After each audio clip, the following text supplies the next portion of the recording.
ఈ పాడ్కాస్ట్ నచ్చితే ఈ పాడ్కాస్ట్ నచ్చితే లైక్ చేయండి, షేర్ చేయండి, సబ్స్క్రైబ్ చేయండి, ఫాలో అండి. హలో పిల్లలు, ఈరోజు నేను చెప్పబోయే కథ పేరేంటంటే ఉడత సహాయం. ఒక కోతి తన స్నేహితులతో దాగుడు మూతల ఆట ఆడుకుంటూ అడవి నుంచి చాలా దూరం వచ్చేసింది. వెనక్కి చూస్తే తన స్నేహితులు ఎవ్వరూ కనబడలేదు. తాను అడవి నుంచి ఏదో పల్లెటూరికి వచ్చానని అప్పుడు గ్రహించింది. అమ్మా నాన్న స్నేహితులు అందరికీ దూరం అయిపోయానని తెగ బాధపడిపోయింది.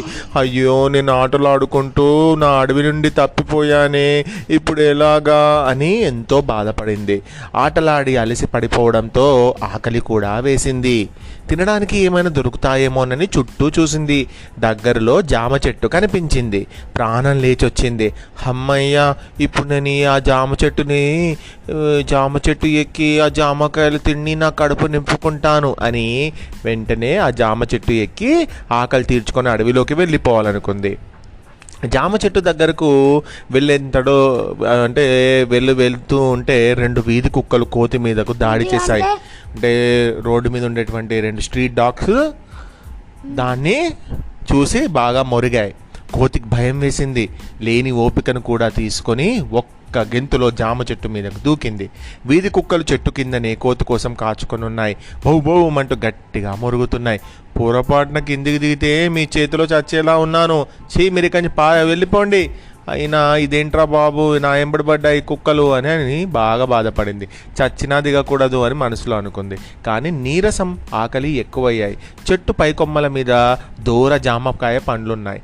కానీ కోసుకొని తెచ్చుకునే ఓపిక లేదు. దాంతో కూర్చున్న కొమ్మకు జారబడిపోయింది. పై కొమ్మ మీద ఉన్న ఒక ఉడత కోతిని చూసి జామకాయలు తెచ్చి తినమంది.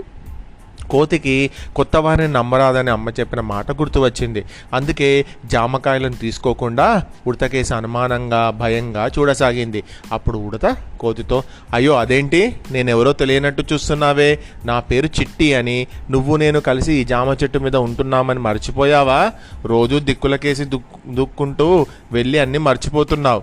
ఈ జామ పండు తిను, ఆకలి తిరిగితే అన్ని గుర్తుకొస్తాయి అంటూ జామ పండును కోతి చేతికిచ్చింది. కోతి జామ పండు తీసుకుంటూ కిందకు చూసింది. కుక్కలు ఇంకా అక్కడే ఉన్నాయి. వాటిని చూసి ఉడత ఇలా అంది, ఏయ్, పక్క వీధి కుక్క వస్తేనే తరిమి కొట్టే కుక్కలు మరో జాతి జీవిని చూసి మురగకుండా ఉంటాయా? అవి చెట్టు ఎక్కలేవని నీకు తెలుసుగా, నువ్వు పండు తిని ఆకలి తీర్చుకో అంది. అప్పుడే కుక్కలు కూడా వెళ్ళిపోయాయి. కోతి అమ్మయ్య అనుకుంది. నీరసం తగ్గింది. జామ పండు తినడంతో దాని ఆకలి కూడా తగ్గింది. ఉడతకేసి కృతజ్ఞతాపూర్వకంగా చూస్తూ, నేను అడవి నుంచి తప్పిపోయి వచ్చాను, నీ మిత్రుడును కాను, నన్ను నమ్ము, నువ్వు ఎవరిని చూసి ఎవరనుకున్నావో అంది. కోతి మాటలకు ఉడత నవ్వింది. నిజం చెబుతుంటే ఎందుకు నవ్వుతున్నావు అని కోతి ఆశ్చర్యంగా అడిగింది. ఉడత కోతి చేతికి మరో జామ పండిస్తూ, నిన్ను చూడగానే అడవి నుండి వచ్చావని అర్థమైంది. కుక్కలను చూసి భయపడినట్టే నన్ను కూడా అనుమానంగా చూసావు కదా, అయితే ఆకలితో ఉన్నావు కదా, నీ ఆకలి తీర్చడానికి నువ్వు నాకు తెలిసినట్టుగా నటించాను. ఎందుకంటే నేను కూడా ఒకప్పుడు అడవి నుంచి దారి తప్పి ఇలా వచ్చాను. ఆ బాధ నాకు తెలుసు.